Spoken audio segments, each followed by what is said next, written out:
So, as usual, we will start off with some of the recent news. And so, for those of you who have noticed or follow us on YouTube, Instagram, Facebook, we've introduced a new section on property news flash. So for that, it allows us to feedback, give you guys our feedback about some of the property news on more regular intervals versus once a month as part of the Facebook Live. So I'm trying to do that a little bit more often, but bear with me as we start to get the systems in place and try to once the systems are more in place, I can push content out to you guys quicker and faster and better. So for this particular news, it talks about possible wealth tax being levied. Possible wealth tax being levied on real estate transactions. And I've blocked off, right? Pardon me, I tried to highlight it, but it couldn't seem to highlight, so end up now all these little red dots looking like tadpoles, but bear with me. This particular article is available on our Facebook page, so you can go in and read it if you like. And I just bring our attention to some of the points that was highlighted in the particular article. The charts are quite complicated and hard to understand. And you can't really derive any particular conclusion from them, which is why I wouldn't be talking about the graphs per se, the Lorenz curve, that kind of thing. I mean, even I have trouble understanding it. I had to go YouTube to find out how to understand and read those curves. So we are not going to go to that, right? That's way too technical. How they explain it in the article, so you can read it if you want. What is interesting is some of the points right over here. So the data hints that our private house values are closer to the ideal uniformity when compared against income levels. What does this mean? Okay? What does this mean? Later on, they elaborate a little bit on that. But upper income groups have seen their numbers increase at the 3 periods, right? Which 3 periods? From the year 2000 to 2010, 2011 to 2020, and 2021. So from the 2000s to 2010, and I believe it's all the way, from 2000 to 2010, and these 3 periods. So what did they mean by property prices lagging behind income growth? So we discussed this a little bit on one of our previous lives about the population census data, if you guys remember, showing that today the biggest group, right, forming 13.9% of the entire population, earns in excess of 20,000 per month combined income. So this is actually a second article that talks about that.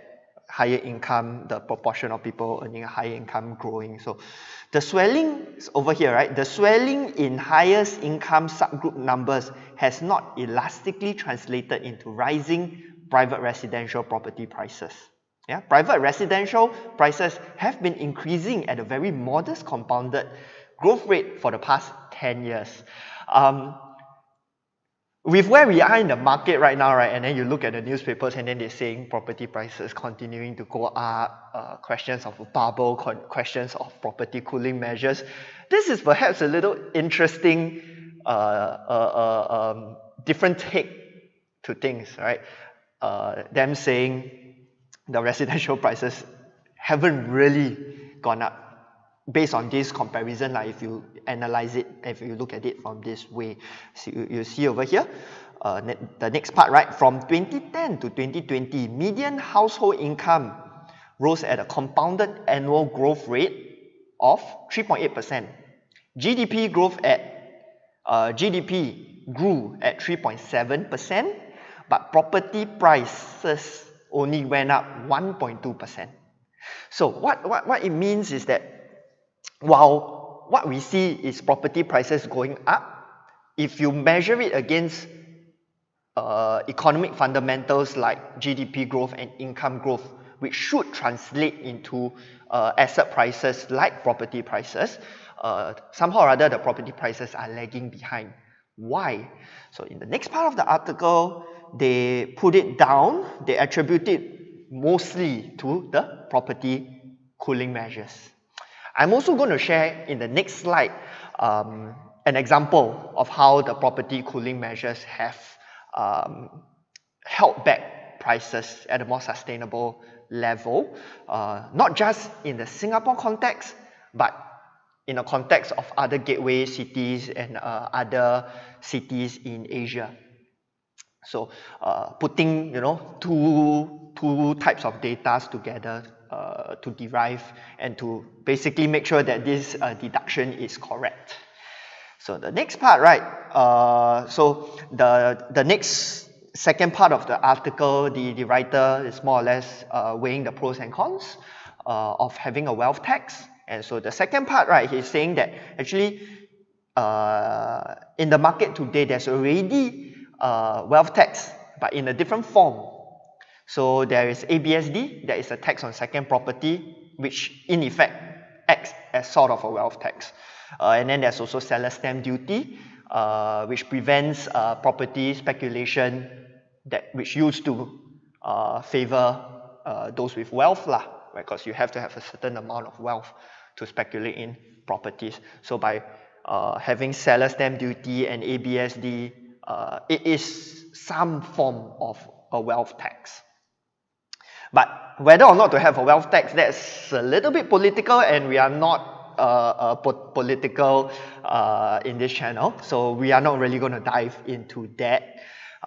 Anyway, that's an academic discussion.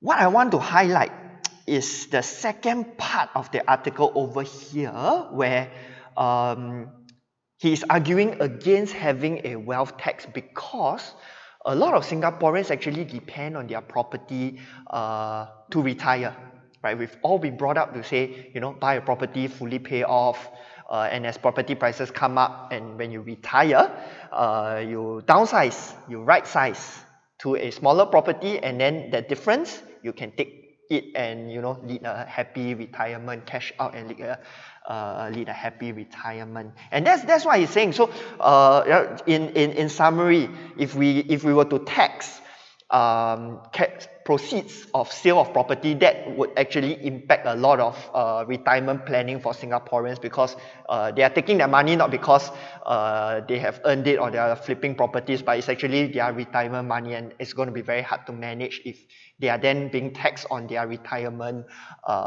sums. So that's that, right? But what I take away from this is something that I notice, we notice in the market a lot.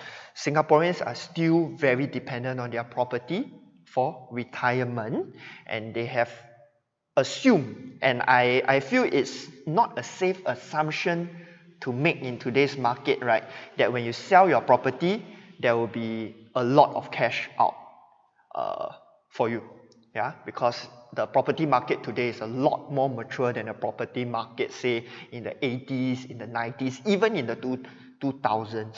So you got to do your financial planning, your calculation correctly. If not, I'm afraid some of these assumptions that people have, sell your property, right size, sell your property, downsize, you're going to get a large amount of money. We have ran through some of these examples before because of the CPF accrued interest and how properties just aren't growing at the rate. I mean, if you just look at the article, right? Property price index grow at 1.2, property price go at 1.2%, CPF accrued interest is at 2.5%.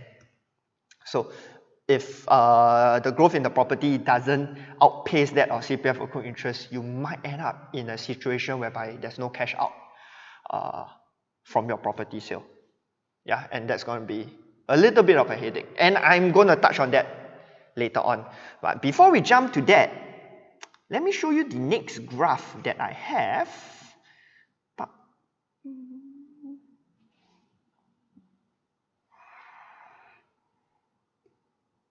So wait, give me a minute.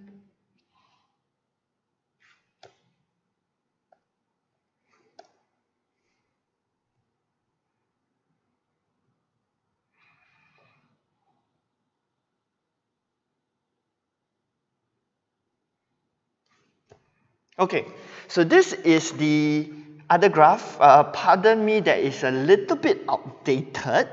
But what this graph charts is the changes in property prices between 2011 and 2019 across the different city-states, right? Hong Kong, New Zealand, China, Shanghai, Malaysia, Beijing, Australia, Thailand, and the world.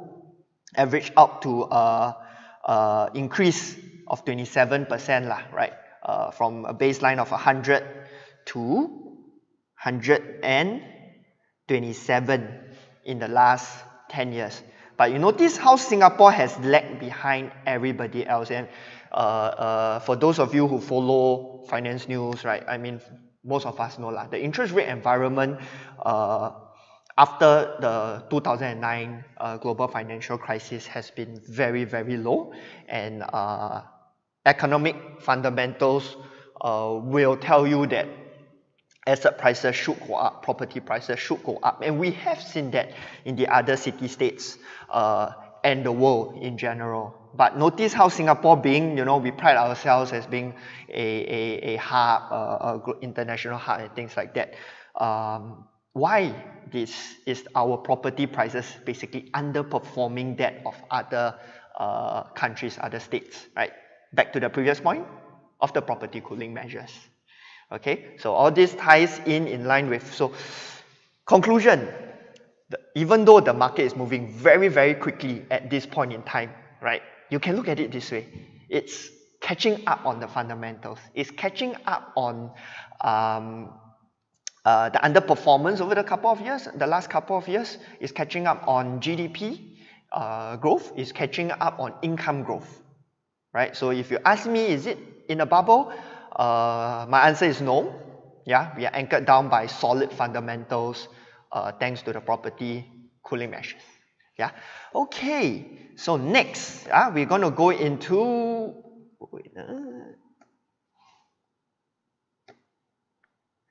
the topic proper, right? How do we analyze resale properties in a systematic manner? So our followers, they like us because of the systematic way in which we do things lah. So so today, right, we're going to be sharing with you some of the frameworks that we utilize for our clients.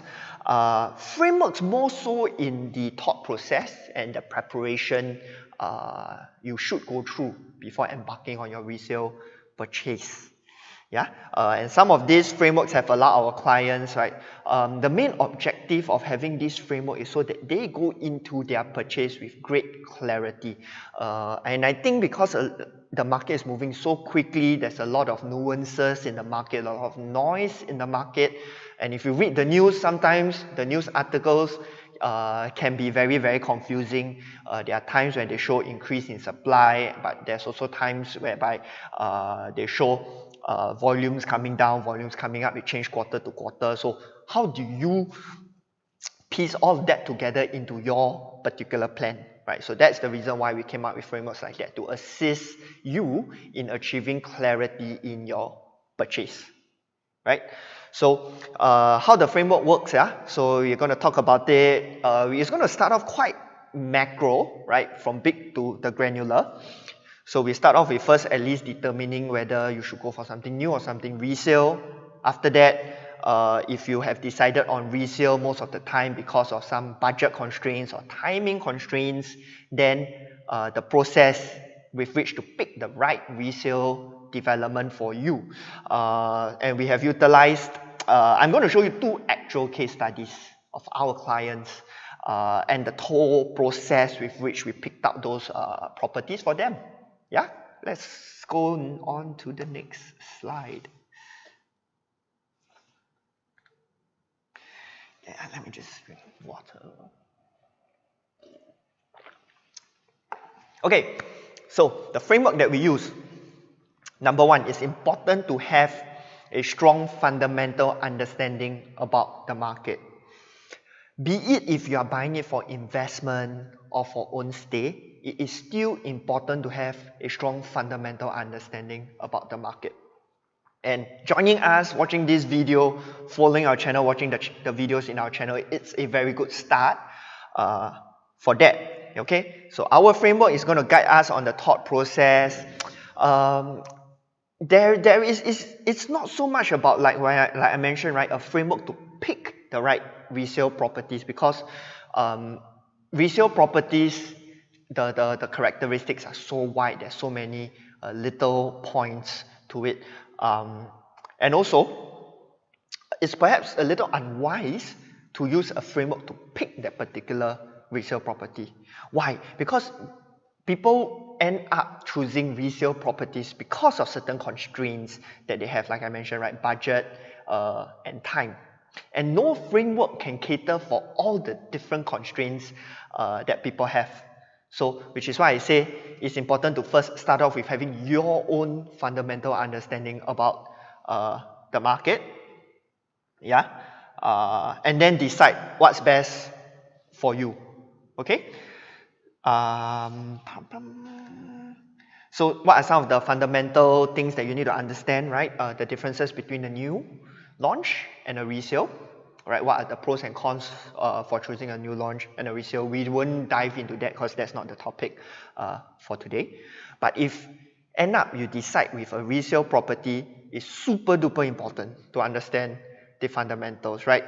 For example, how location affect prices, how exit timing affect prices, right? Number two, understand your constraints. For example, if you have a timing constraint, you have to move into a particular area, you have to move into a particular property within a certain period of time. For example, schools, parents, things like that. If you have constraint on budget, and this is perhaps one of the reasons why a lot of people are flowing back into the resale market, because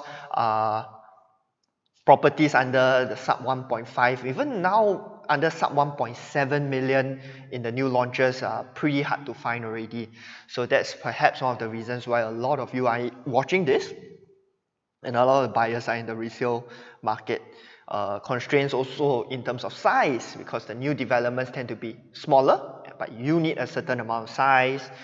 Constraints also with location, right? You need to be within a specific location, be it for parents, for schools, and the new developments there are no new developments in that location. So, right, you got to look for a resale property. So understand what are your constraints, right? A word of advice is also to distinguish what is a need and what is a want. Yeah, it may sound simple, but a lot of the times when we speak to people, some of them, they tell us a particular thing being a need, but as we move along, as we understand better, in the end, some of the needs becomes want. So all this is how do you actually determine that? It's through a process of really understanding your needs and requirements better, communicating with your partner, with your spouse, with whoever you are buying the property with, right? Funny thing is also sometimes one party's needs, it's not another party's needs, right? Somebody's needs is just a want from another party, things like that lah. So communication is pretty important as well. Yeah, so speak to your partners, really talk about this. Is this a need or a want?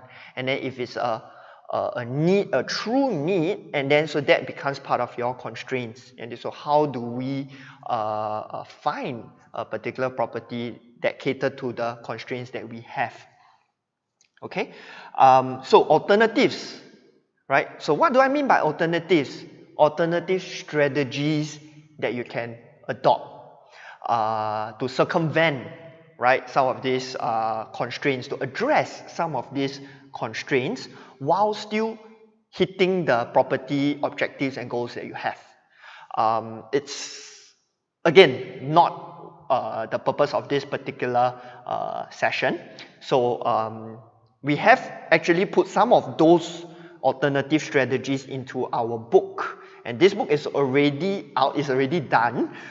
So if you guys want to have a copy of it, read it, drop us a text, drop us a PM, we'll send it over to you.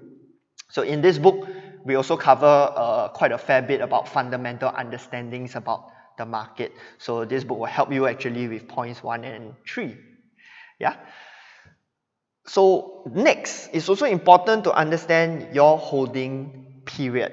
Okay, if you are looking for a quick flip, which we are seeing a lot more often nowadays, your 3 to 5 year holding period, you may want to avoid resale properties, or at least understand the dynamics behind resale properties, right? Because in a resale market, there are many price setters for a particular project, right? So for example, a 500 unit project, right? You probably will have 100 units of the same type, and each and every single owner will have their individual objectives when they sell the property.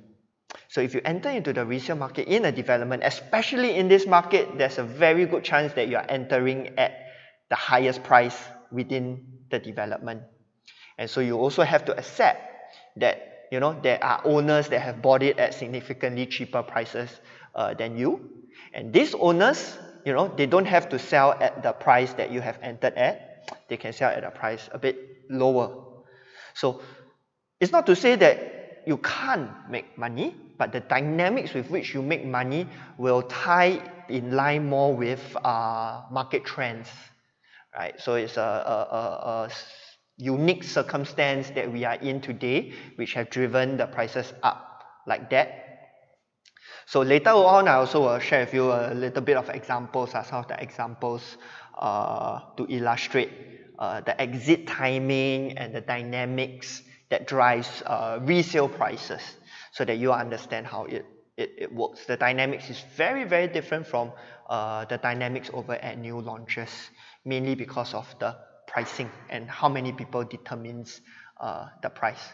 So in essence, resale properties, I tend to advise against a shorter holding period. Be prepared to hold it for at least a mid to long term, in excess of 5 years, ideally 8 to 10 years. Okay. Next, exit strategy is our favorite. Yeah. What are some of the exit strategies that you can utilize? Method D, visualize who you are selling the property to. Ask yourself the question, how big is the pool of buyers that will potentially buy this particular property from me?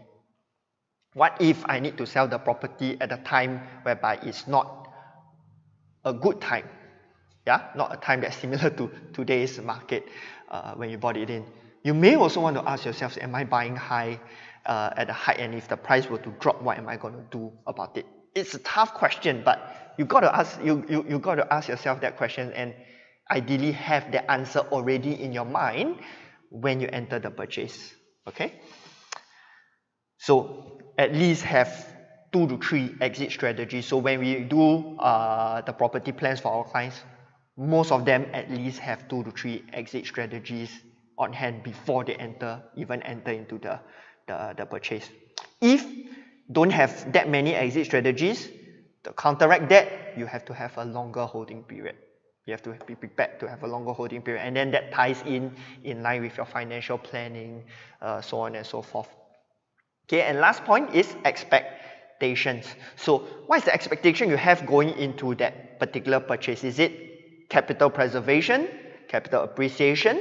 Okay, and also like what I mentioned earlier, you have to also accept that by entering into the resale market, and because the prices are pretty high at this point in time, that you are losing some control in terms of the timing of your exit. Because in the resale market, if you want to exit, it's a lot more susceptible to market forces. Yeah, so you have to accept that, right? So have the right expectation before you enter into the purchase. Okay, so next, I'll be touching on some of the pitfalls people have when entering into a resale purchase. Okay, number one is making do and trying to get the best of everything. What do I mean by that?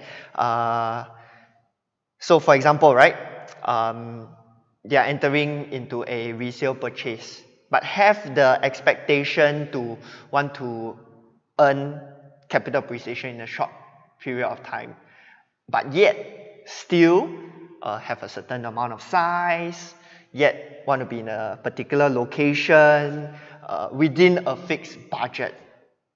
And just a word of advice, a lot of the times, right, you know, the developers know this, and they have created properties to cater to this group of buyers. I don't want to point out particularly the kind of properties but this particular type of properties, right, tend to make losses, right? So which is why I always say you really need to understand the constraints that you have the right expectations. It's impossible to have a property that meets everything. If it even meets 80%, you want to take a step back, you know, take a step back and say, but is it right? During in the conclusion, I'm going to share with you guys some of the questions that I will ask myself before I enter into the resale purchase, so that you know, if you can ask that, if you can answer that question, right, you are probably good to go. If you cannot, you really need to go and think about it. So similarly in the book, we talk about this, right? Some of the pitfalls about, you know, making do and trying to just get everything in your purchase. So what are the steps you can take to, you know, prioritize? So you buy the property that best meet your priorities versus a property that meets everything. Next point, emotions versus logic. So what do I mean by that? That's the reason why I put the table here. So you know, we were brought up to think that, you know, renting is something very bad, right? Renting is almost like a 4-letter bad word to people. So, and why? Because they say, right, the adage is, you know, the old adage is, you know, you're paying for somebody's mortgage, it's money down the drain. So for those who are going into a resale property for the main and sole reason because you don't want to rent, right? Is that emotions or logic? Let's take a look at the table. So in this table, I'm under the resale column, correct? It's assuming a buyer buys a resale property. I believe it's about a $1.7 million budget. Okay, this was a calculation that I did for a client of ours. So in a resale property, the day you buy, you got to start paying property tax. So this property tax is stretched over. Let me just pull out that number. Give me a minute. About two and a half years worth of property tax, okay?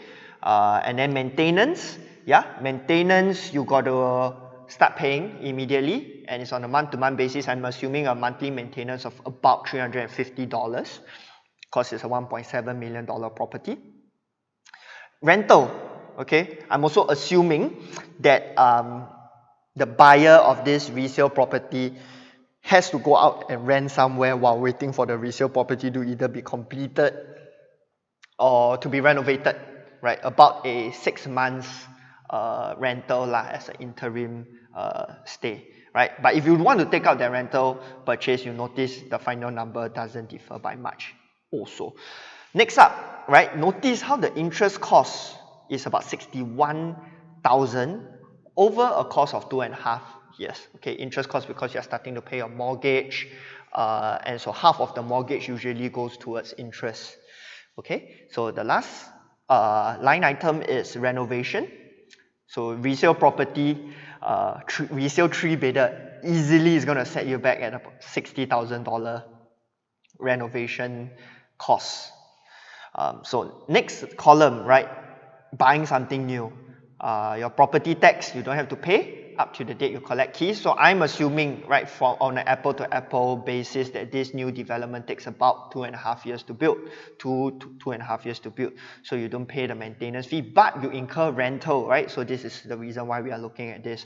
So 75K is assuming a 30 months rental at $2,500. So the interest cost is significantly lesser than the interest cost for the resale, because in the new launch development you pay progressively, and the renovation required for a new development is usually lesser than the resale because, right, it is brand new, so you don't have to do much in terms of the toilets, the kitchens, the carpentry, right, with just the curtains and the lights, and you are good to go with furniture. But I didn't include the furniture cost because it's an apple-to-apple comparison lah. And so this illustrates the cost basis for a resale purchase and a new purchase. And so you notice how, in actual fact, in a case like that, right, sometimes rental may actually be the more economic option as opposed to resale.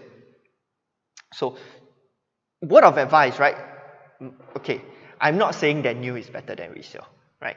Like I said, certain families, they have their constraints and have to go for a resale property. That's 100% okay, right? But the reason for this table is just to share with you guys, you know, some of the concerns that you have in your head, some of the ideas that you have in your head. Is it grounded in logic or is it grounded in emotions? So always look at the numbers. What do the numbers say? Okay, so this is purely numbers. Of course, if your family is huge and it's a huge hassle for you, it's close to impossible for you to go out to rent, then yes, that's another thing altogether. Right? So last point, CPF accrued interest, like I touched on right at the start when we were talking about that particular article, be very, very careful about your CPF usage once you're in a resale property. Because like we said, a resale property, your holding period needs to be longer, right? 5 to 10 years. And the longer the holding period of a particular property, the more impact the CPF accrued interest will have on the amount of cash proceeds that you yield from a particular property. And also because we serve a lot of HDB upgraders, and the tendency is for HDB upgraders to utilize all the CPF that comes out from their HDB sale and throw it into the private resale. What that does is your CPF accrued interest starts to compound on a large base, and it gets compounded really, really quickly because you're going to be also paying the monthly mortgage using your CPF. So a word of advice is to monitor that CPF usage, right? You don't have to do it month to month, but you track it on a year-to-year basis to make sure that there's still equity, you know, cash equity that comes out when you sell. Because believe me, trust me, we have run numbers, right? We won't dive into that today. We have run numbers that show that if you start the purchase with a huge amount of CPF, very, very quickly you may end up in a negative sale. What does a negative sale mean? A negative sale basically will render what the news article was talking about earlier on, right? Where you can sell your property and you cash out a huge amount of cash to retire. It renders that mute, right? Because you sell, you may not have any cash out. All goes back to your CPF. It's perfectly okay if you're above 65, above 55, but if you are younger than 55 and all the money that comes out from the sale of your house goes into CPF, when you need cash, then you are in trouble. Okay, so understand how CPF accrued interest work, and also don't forget to track it year to year. Right? We do that for our clients, but you know, you can do that on your own also. It's not that hard to do. Next, okay, it's down to our case study. So in our very first case study, one of the resale developments that we picked up for one of our clients is Trillion at Tampines. Actually, I'm not sure whether he's listening in or not, because he watches all our videos. But you know who you are if you are watching in. Hello. Okay, so storytelling time. This particular client of ours is a HDB upgrader. Family of 4 coming to 5. They are buying it for their own occupation.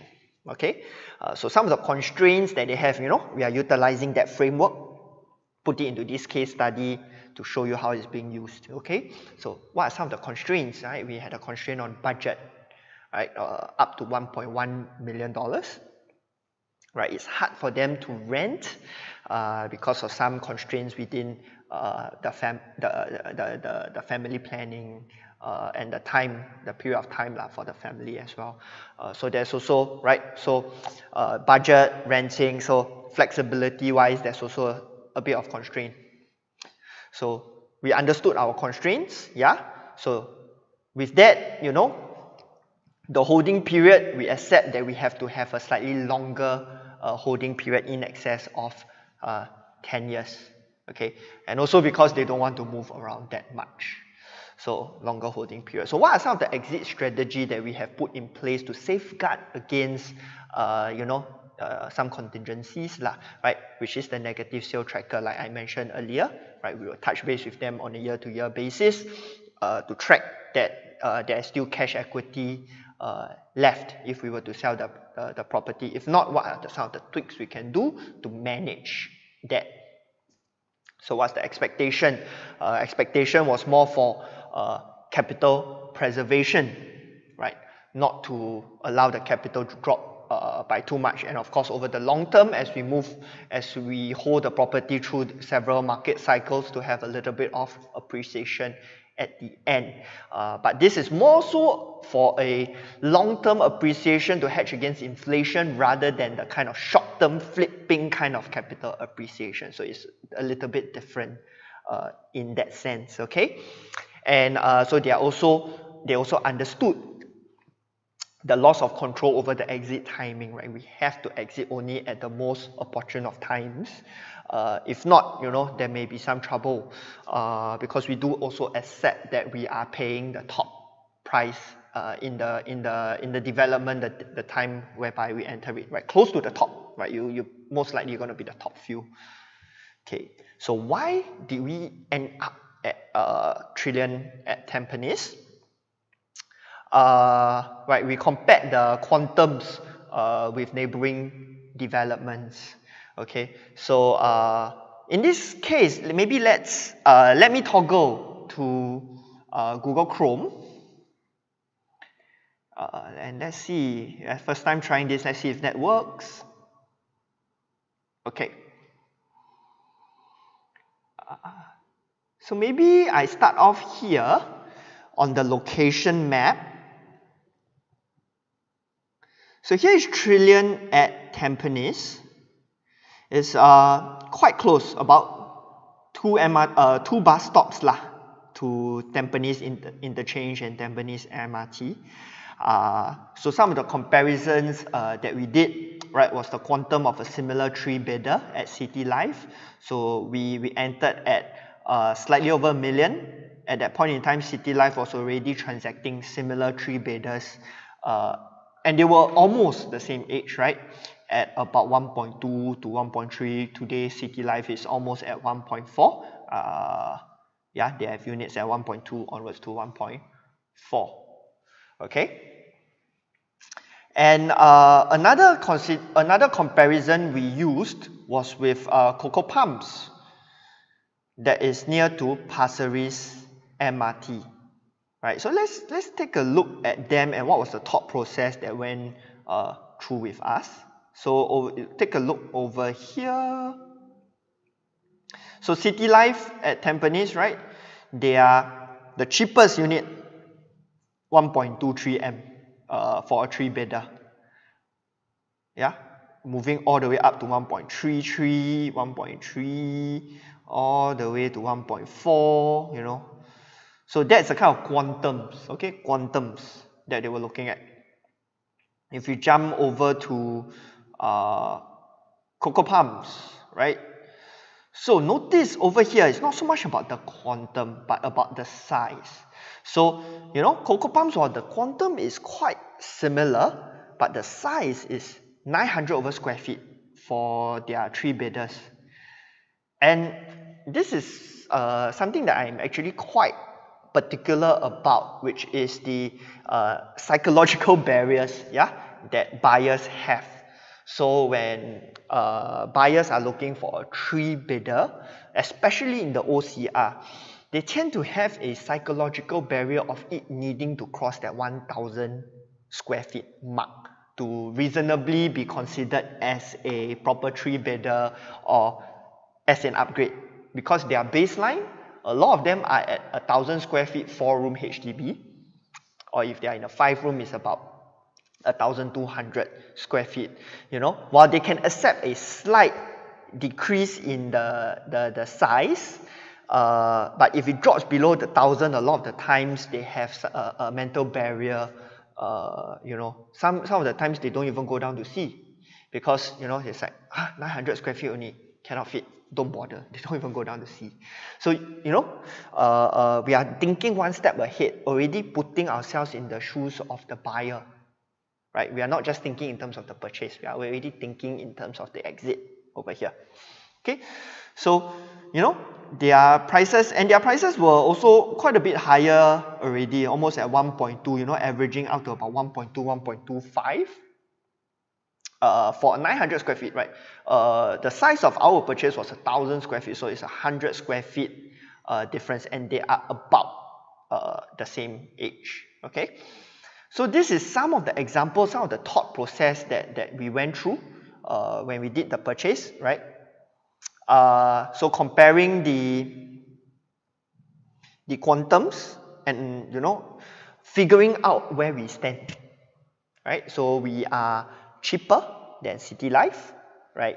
And we are about the same price, or as a matter of fact, still cheaper than 𝐾𝐾 for a bigger size, right? While 𝐾𝐾 have a lot nicer facilities, right? 𝐏𝐶𝐬𝐿 had a lot more fundamentally right things going for us lah. Yeah. So it also caters to a huge number of upgraders, right? It's in a mature estate with low supply, right? How many upgraders? Let's take a look. Right. I finish off this slide before we jump over to Chrome, so I don't switch around and you get dizzy. Large number of upgraders, right? It's in a mature estate with low condo supply, and of course, right, good amenities, and it's near the MRT. Let me jump back to Chrome and show you guys. So Tampines, right? I like to tell our clients that, let's refresh that. Tampines is a marketing masterclass from HDB. So Tampines is actually huge, and it could have very easily been broken up into 4 smaller estates, right? But HDB didn't do that. They merged them all together and named them Tampines, Tampines East, Tampines West, Tampines North, Tampines South. So they are all still Tampines, and they are all somehow or other part of the mature estate of Tampines, right? But if you zoom out, so that is where we are, right? 𝐶𝐬𝐿. To the north of 𝐶𝐬𝐿 is a huge new estate of tons and tons of BTOs, right? So who are our potential buyers going to be, right? Guys from the BTO over there, yeah, Tampines North, and they're going to have an MRT over here as well. So, you know, when you look at or analyze a resale property, you want to look at things like that, right? Who is going to be your likely purchaser in the future? Who's going to be your competition? How do you size up against your competition, right? So you see a lot of purple, which is HDBs, right? But not many. This kind of dark green, which is condominiums. As a matter of fact, if you scroll out, you know, there's just not that many condos in the central part of Tampines. Interesting function to use in Property Guru is a map search. Let me just jump to that. So you can actually search based on the location, how many units are there for sale in that particular location. So let me drag us to Tampines, right? Tampines.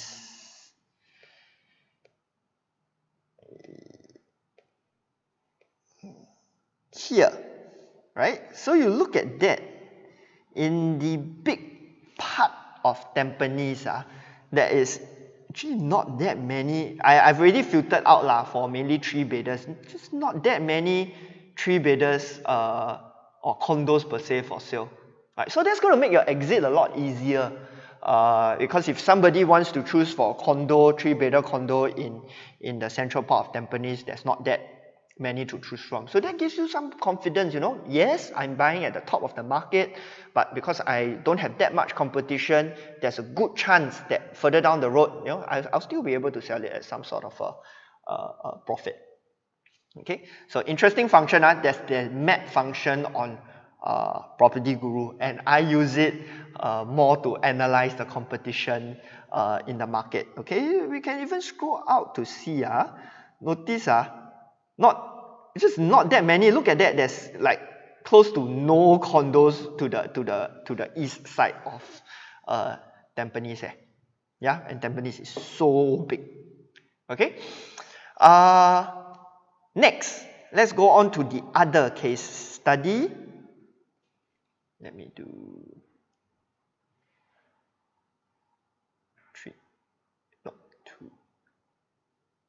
Gotta bring this up. Yes. Yeah, so I consolidated this. Haven't shown this in a while. So for those of you who are joining us for the first time, right, this is a consolidation of the amount of MOP units in the different estates based on MOPs between 2021 to 2030. Right, look at the ranking. Tampines, as a matter of fact, ranks above Sengkang because HDB play cheat lah. They wrap up such a big area and then everything classified under Tampines. Okay, so huge pool of potential buyers in the future with very little condos near to Tampines MRT to choose from. Okay. Next example, right? And for this example, so I chose 2 different examples also because one was for own stay and one was for investment. And a lot of the times, and the reason why I brought this up, okay? The reason why I brought this up is because if you have a budget of sub 1.2 million and looking for investment in today's market, you're probably having a hard time. And a lot of them very naturally will start to think I should go for a launch on launch day and buy it on day 1, things like that. So while we are, I would say, tend to be pro new developments, even for ourselves, I believe at this juncture in the market is really worthwhile to take a step back and really look at the numbers. Okay, really look at the numbers. Let me share a little bit more on that in a bit. Okay, so story time, right? Background of this particular client. He's single. He's looking for investment. His constraint was his budget, right? Because for investment, it's not going to stay. So main constraint was budget. Holding period, he was comfortable to hold it from a mid to long term period. His exit strategy, he will treat this particular property as a savings plan, right? Worst case savings plan. So what does savings plan mean? I will touch on that a little later on. We'll understand that a little better when we look at the numbers. Right, we are selling to potential upgraders. Yeah, and when, because we like to say if you're selling a property and you try to yield a profit, sell to a upgrader, sell to somebody that's buying it for his own stay as opposed to an investor. Because what are the chances an investor will be happy to pay you that kind of profit for your particular unit? Okay, and also to sell when the neighboring plot gets sold. So I'm not sure how many of you here listening in to us stay in Punggol. But notice beside Punggol MRT, there's still a huge plot. That plot is designated for integrated development as well. So on that part, right, analyze a little bit about the master plan, things like that lah. So expectations, right? So he also accept that there will be less control over the exit timing. So you know, the expectations were set right. Okay, we buy into this particular development, the rental yield is pretty good. We are happy to hold in the long term. You know, if can, we just hold until when the next plot gets sold and we sell then. If cannot, you know, we'll treat it as a savings plan and just keep renting it out lah, right? So why Watertown? Okay, number one, it's an integrated development above Punggol MRT, above a shopping center, waterway point, right? So that drives stable rentals, pretty good rentals. Just to share, right? Our purchase price was about slightly over $1 million, less than 1.1 million, and the rental is 2.7K. Okay, right? It has a great layout. So the developer sold this particular layout. I think we can zoom in. As it can essentially function as a 3-bedder lah. Master bedroom, bedroom 1, and a slightly smaller bedroom. So 1 bedroom, 2 bedroom, 3 bedroom ah. Okay, and the bedrooms are really good size even though it's indicated here as a single bed.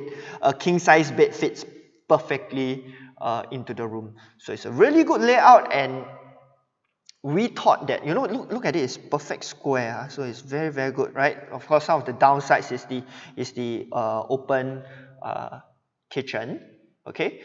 But it's super efficient layout. We agreed, right? We worked with the client and we agreed that, you know, it's a layout that some upgraders will consider because they are on top of a shopping center. Of course, I thought a lot of the times, right, Watertown was a very good case study of, you know, a development that don't make money. Yeah, but actually from our perspective, Watertown, right, I say is underappreciated, undervalued, but not forgotten. What do I mean by that? Okay. As a matter of fact, Watertown fundamentally is actually a very strong development, right? Sits in the middle of a growing town, right? Punggol used to be very, very new, but it's, you know, it's now gradually transiting into a mature town in its own right. You know, there's a group of people that grew up in Punggol and now are very happy staying in Punggol. So organic demand to upgrade within Punggol is now there, right?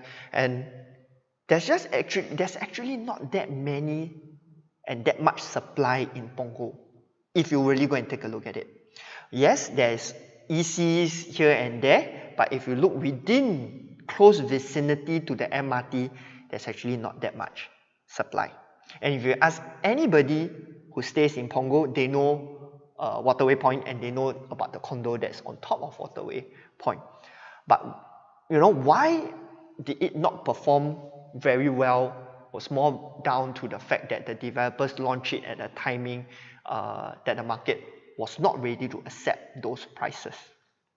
As prices risen over the years and have shot up so much, you know, people start to now come to realize that, hey, it's actually pretty good value for money for what you are getting, you know. About $1 million, a compact 3-bedder, 2+ study, like that, you know, squarish layout, very little wasted space, stable rentals because it's on top of a MRT station. So as an investor, it's actually something that's really worthwhile taking a look at because you still have the opportunity to sell to a upgrader in the future, right? So next point, right, the very low supply. Let's take a look. Let's use what we just learned, right, on low supply. So see, I go up back to Punggol. Okay. So while yes, you see Punggol, right, quite a bit, but when you zoom in to to near the MRT, you notice there's not that many 3-bedders, right? A unit that can function as a 3-bedder. So, you know, good thing to look at.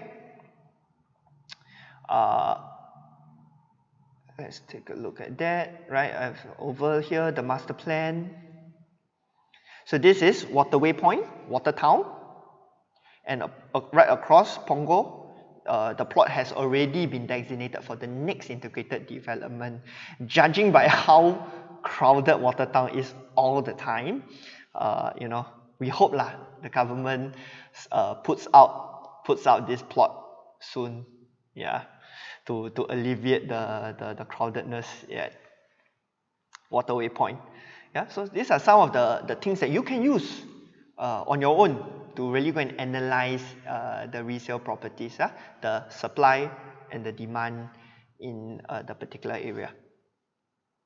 So now, right, investor, the important thing today to say, right, yes, fundamentally it can be strong, this and that, but you know, end of the day, got make money or not?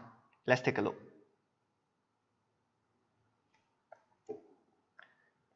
So, like I said, right, my owner, he bought it at slightly over $1 million, 1.06 million.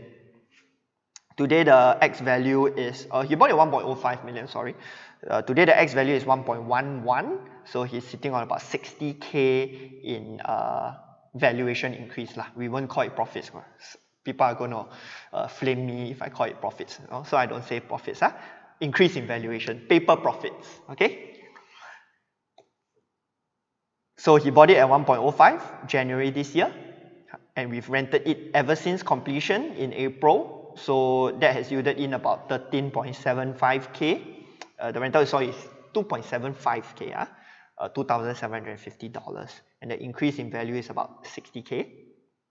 So gains is about $73,750 from the day he bought. And if you look at the return on equity, right, so that's 73,000 over the equity that he put in. So it's 25% down payment and stamp duties, right? That's actually a 25% return on equity.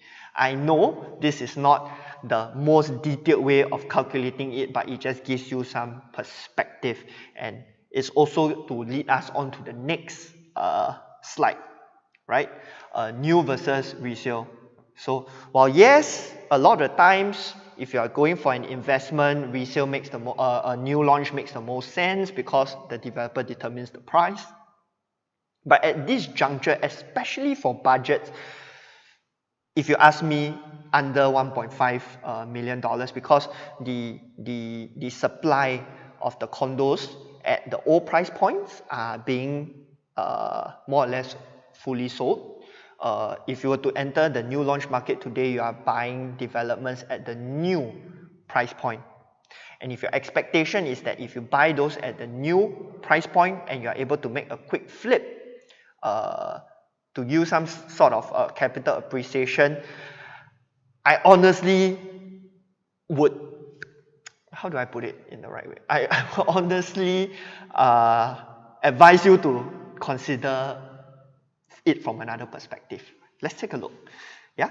So on the left, right, if you're an investor in a new launch, okay, so you don't have to pay all the maintenance and property tax and that kind of thing, right? So your break-even point basically is your purchase price, including your stamp duty, and add in the interest over the 5 years. Like I'm assuming it takes 5 years to build. So you can think about it as maybe Pasir Ris 8, okay? It takes 5 years to build. So your break-even is about 2.78 million, right? On the flip side, right, because today Watertown, the price have already go to close to 1.2 million. So for example, let's say you want to go and buy Watertown, right? How does the numbers look like? So it's 1.2 million, but you do collect your rental from day one because you're an owner. So we offset all the different costs all the different costs, agent fees, monthly maintenance, property tax. You end up yielding a break even of just 1.196 after 5 years, lower price than your purchase price. Interesting, right? Why? It's because the tenant is paying off your mortgage for you. So this difference, notice, is $82,000. The difference in break-even price, the difference in cost basis. So if you were to sell, so what I mean by savings plan earlier on, if you were to buy at 1.2 million and you sell at 1.2 million, right, the difference, you can look at it as the difference between that 1.2 million that you sell at and your break-even price. That is just additional savings that you can get, another way to look at it, right? So how do we reconcile this difference in 82,000, okay? So how do you determine if you should go for a new or a resale, right? So you will have to, of course, you know, so now with that 1.2 million, right, you are likely looking at a 600 square feet unit if you were to go to a new development. So you have to use $82,000 in profit, correct, for your 600 square feet unit. So that means that you must be convinced that the prices will come up 136 PSF for your unit for you to be better off than buying a resale property. Make sense? Yeah? So go and think about it, right? So of course, for new developments, right, that can be done. This is an actual case study of a client of mine. He bought 0832. I won't specify the condo, because if not, the guy that buy 0531 may be in for a shock of his life. But look at this. It's the exact same size, purchased in April 19 at 1468 PSF. Today, a similar unit at a lower floor was transacted at 1708 PSF. That differential is 240 per square feet. So in this particular instance, right, it makes sense to go for a new development, right? So it's something that part of the framework that you can put inside your head if you are considering from an investment perspective, okay? So in conclusion, right, what can you do? So ask yourself these two big questions, okay, when you buy a resale property. Who will buy in the future? Who will buy the unit from you in the future? And number two, will you buy this unit in the future? It sounds a bit hard to understand, but follow me. You know, you'll be surprised. I'm been surprised that sometimes people buy the particular unit based solely on hearsay, based solely on, you know, what the logic says to them, right? But they never really imagine them, especially investment, they never imagine themselves staying inside it. So actually, if you don't imagine yourself, so okay, but there's a difference, right? Do not mix up investment and own stay. Do not think of the investment property whether you like to stay inside or not. Okay, that's not what I'm saying. But you know, you do have to go and think about, you know, is while that property really ticks all the boxes in terms of the price points, so on and so forth, will somebody actually buy it? I mean, if you put yourself in the position of the profile of the buyer that is buying that particular unit in the future, right, will that buyer buy or not? For example, if you're aiming at HDB upgraders, so visualize yourselves, put yourself in the position of a HDB upgrader. Will a HDB upgrader buy that particular property? So think one step, think two steps ahead versus than just thinking it at this point in time. And I believe this particular advice is exceptionally, especially pertinent in the market today where there's a lot of FOMO-ness, right, in the market. So of course, the last conclusion, the last piece of advice, first is to understand, right? Understand what to do, understand the market, utilize our framework, right? Plan and then execute. So why in this particular order, right? Don't go out looking for that particular development first and then fit your plan into that development. It doesn't work, right? So it's always good to first understand the fundamentals on the market, because sometimes what people do, they think they know what they want, right? They list down their requirements and then they start going to find already, and then they find. Either they cannot find anything, right? And then they get tired and then they put things aside, They end up coming back 2 years later and paying a significantly higher price for it, or they find something that they feel they like, but then they cannot justify it because subsequently the logic comes in to try to justify it. Then it's a whole mishmash of emotions and logic, things like that. So no, right? The better way to do it is to plan first, right? Follow that framework, understand your constraints, and then based on that, find the development to meet and to fit that plan, right? So before I go, right, just knowledge is the antidote to fear. Inherently, this upgrade, this purchase will be the single biggest purchase of your life. It's natural to have a lot of fear in it, but just by understanding more, and of course, speaking to somebody who knows it, who knows the market well, will help you lower the fear factor in taking this move, right? So if you need help, how can we help, right? Before we jump to that, if you like what we shared, please do help us, like and subscribe, hit the like button, share it with your friends. If you know you have a friend who's looking out for a resale property, share this with them, share the framework with them, right? Ask them to contact me so that they can download the book. Like and subscribe so that it will help us grow our channel. It will help us push out the content using the YouTube algorithm to people that need this sort of content.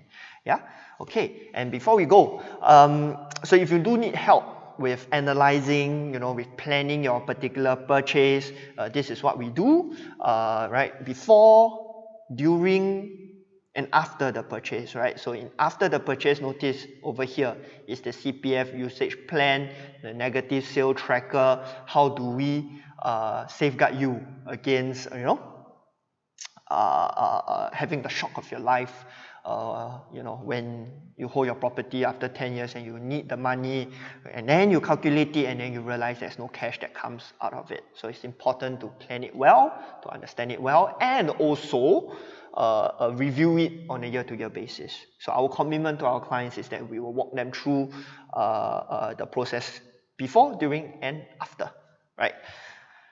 And so that brings us to the end of today's sharing. Today is a bit shorter, 1 hour.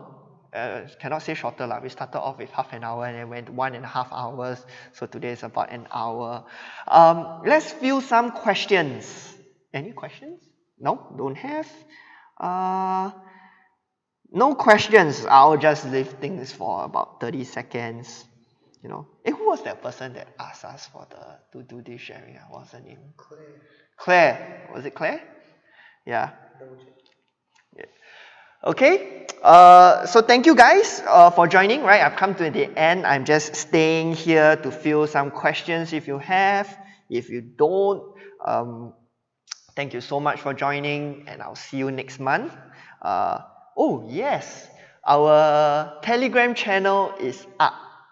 And we are pushing out a lot of so it's basically the first place that we go to when we push out content. Is the how do you call it, the central point, right? So you can check out the link. We're going to put up that link in our Facebook page, and then you can just join that Telegram group to make sure that you are at the most up to date with regards to all the content that we put out. Okay, so that's all for today. Thank you so much for joining, and I'll see you next time. Bye bye.